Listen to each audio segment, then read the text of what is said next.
Bonjour Frédéric, merci de nous accueillir dans ces caves du château de Borgard, au cœur même de l'appellation Pouilly-Fuissé. Appellation évidemment qui offre une variété extraordinaire, je dirais, de paysages, de sous-sol, mais aussi de vins. Comment on peut s'y retrouver dans cette variété multiple, je vais dire, des Pouilly-Fuissé? Oui, c'est vrai que notre appellation offre une palette extraordinaire de variétés d'expression du chardonnay. C'est lié effectivement à la diversité des sols, qui est absolument remarquable et qu'on va retrouver dans les vins à travers les expressions de nos différents villages, de nos 4 villages, Solutré-Pouilly, Vergisson, Chintré, Fuissé. C'est à la fois lié au type de sol, mais c'est aussi lié au microclimat qu'on va trouver dans les différentes communes. Ah oui, parce qu'on est quand même dans la partie sud de la Bourgogne, donc le climat a une importance capitale au niveau de la maturité, entre autres. Tout à fait. On a un décalage, on va dire, par rapport au nord de la Bourgogne, on a un décalage qui peut aller de 1 à 2 semaines, au niveau de la date de récolte, mais même au sein même de notre appellation, et c'est ce qui fait l'intérêt, on va avoir facilement 1 semaine d'écart entre Vergisson et son côté plus tendu, plus précis, plus frais, et Chintré qui bénéficie de l'influence de la rivière, donc un peu plus de chaleur.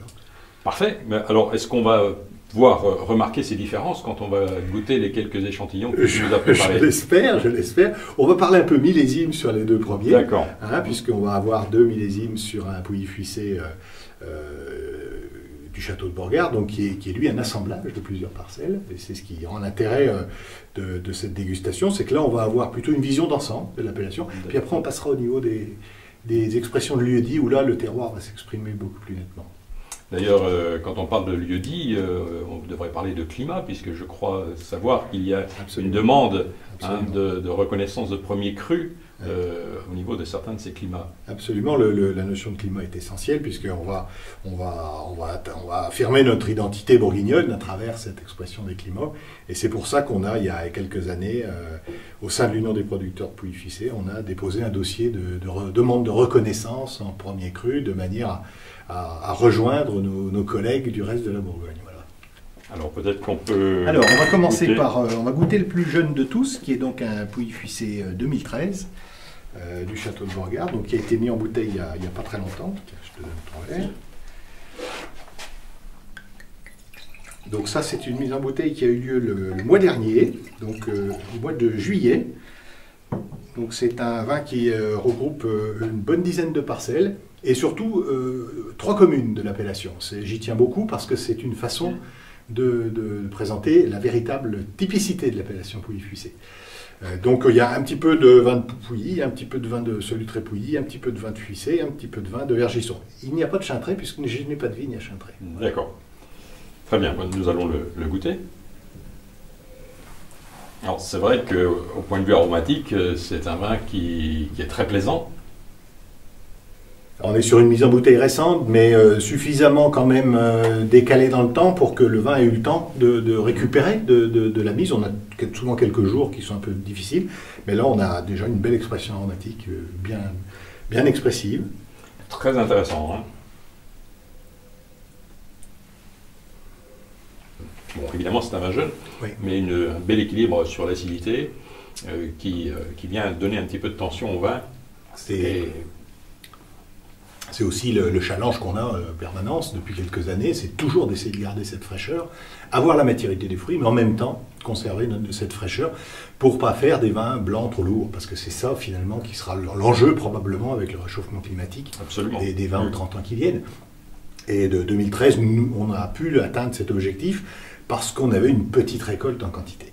Donc ça nous a permis d'avoir vraiment cette densité qu'on va retrouver là et cette fraîcheur. On a essayé de ne pas ramasser trop tard non plus. Le climat d'ailleurs s'y prêtait pas, on a bien fait de ramasser pas trop tard, et on a pu garder quand même un bel équilibre. En tout cas, pour l'apéritif, c'est ça, voilà, ça qui est intéressant.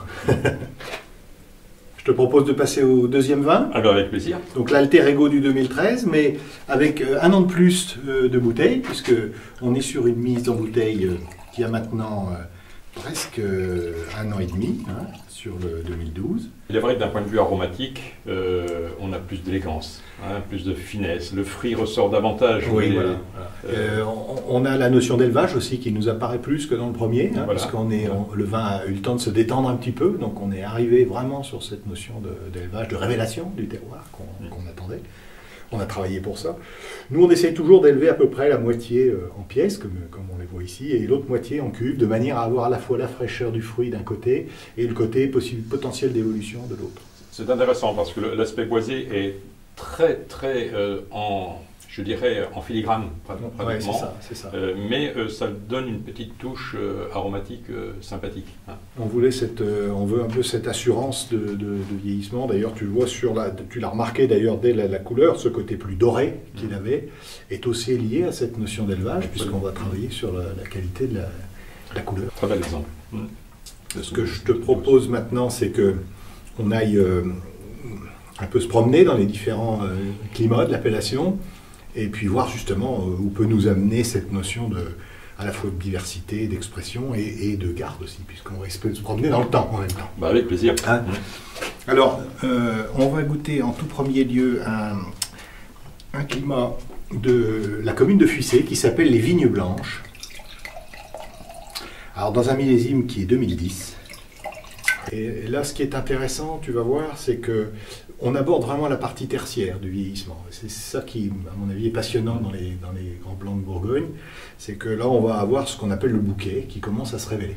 Alors, on n'est plus sur le fruit exubérant, on est sur une harmonie beaucoup plus importante et une richesse aussi aromatique, on le sent. Hein. Le fruit est mûr, mais en même temps presque un peu épicé. Ouais. Et puis 2010, millésime un peu de référence pour ce qui est de l'équilibre acidité-maturité. Tu vois que la couleur est finalement assez proche de celle de 2012, elle n'est pas tellement plus évoluée. Et, par contre, au niveau aromatique, on est vraiment sur des familles différentes, beaucoup plus sur le côté maritime, hein, un peu salin, un peu iodé. Donc les vignes blanches qui sont sur Fuissé. Sur Fuissé, dans l'amphithéâtre, sur le coteau qui domine Fuissé. Voilà. Des vignes blanches, d'ailleurs, on en passe parfaitement, très bien exposé, soleil levant, très jolie pente, douce, mais qui est quand même marquée, donc avec des très beaux drainages, et surtout les marnes dessous, qui vont nous donner cette variété aromatique de grande classe. Parce que c'est ça, les vignes blanches ont la réputation de faire des vins toujours de grande séduction. Ce qui frappe, c'est la jeunesse de l'expression, et sa fraîcheur saline qu'on a. Alors la salinité est vraiment le trait à mon avis, de caractère principal du 2010, qu'on va retrouver comme fil conducteur d'ailleurs dans les différents 2010. Sur la vigne blanche, il est accompagné de cette délicatesse aromatique propre au lieu-dit, au climat. Ce que je te propose, c'est qu'on s'éloigne un petit peu de Fuissé, on va aller dans la zone la plus à l'ouest de notre appellation, et on va arriver à Vergisson avec une très belle pente exposée au sud-ouest, qui s'appelle la Marée Chaude. Alors, est-ce qu'on abandonne le calcaire, là? On n'abandonne pas le calcaire, puisqu'il est toujours là. Il reste toujours présent, mais on va retrouver... Mais on va avoir une couche d'éboulis argileux qui va venir de la roche, d'ailleurs, un peu très caillouteuse, qui va venir dessus à force de remplissage. Mais les marnes sont toujours là, on les sent bien, des sols très bien drainés. Et on va le retrouver, tu vas voir, dans l'expression de cette Marée Chaude 2001. 2001, donc on est un petit peu... Là vraiment, on va toucher du doigt ce qu'est le vieillissement de... Ah oui, plus de 10 ans. Plus de 10 ans. Donc là, on est sur un vin qui a 13 ans maintenant, qui vient donc à la fois d'un endroit assez frais, parce que très environné de collines, hein, donc très à l'abri finalement, donc avec des écarts de température importants, c'est ça qui fait d'ailleurs la fraîcheur de ce qu'on va trouver. En même temps, c'est compensé par une exposition magnifique. Donc on va trouver à la fois ce côté solaire, et ce côté très minéral dans l'expression de la Marée Chaude. Un nez très expressif. Oui, un nez qui est un peu sur le menthol, hein. Un nez qui est un petit peu sur le côté presque plus animal, plus terrien. Hein, c'est plus tertiaire. C'est plus tertiaire. Tu vois, on est sur des ors presque verts. Alors, le plus difficile dans la littérature, on le voit souvent d'ailleurs, or irradié d'émeraude. Hein, et effectivement, là, on voit bien ce reflet émeraude au vieillissement. Alors, ça, en gastronomie... Ça, évidemment, c'est monumental. c'est la panacée, parce qu'on va pouvoir aller vers nos grands plats traditionnels locaux, la volaille, bien sûr, la volaille de Bresse à la crème, ça c'est incontournable. Et effectivement, ce type de Pouilly-Fuissé, qui a à la fois, comme tu dis, la rondeur et en même temps beaucoup de fraîcheur, va très bien accompagner le plat. Jean-Pierre, je te propose de goûter un vin que j'ai prélevé dans la collection familiale. Je pense que c'est un millésime un peu plus ancien que les précédents. Un peu plus ancien, comme tu vois. C'est un Pouilly-Fuissé vert Cras, donc, qui est un peu le climat fétiche du château, 1975. Ah, 75. Une année qui était année tout à fait particulière, absolument, puisqu'elle n'a absolument. pas forcément laissé de grands souvenirs chez les producteurs de rouge, entre autres.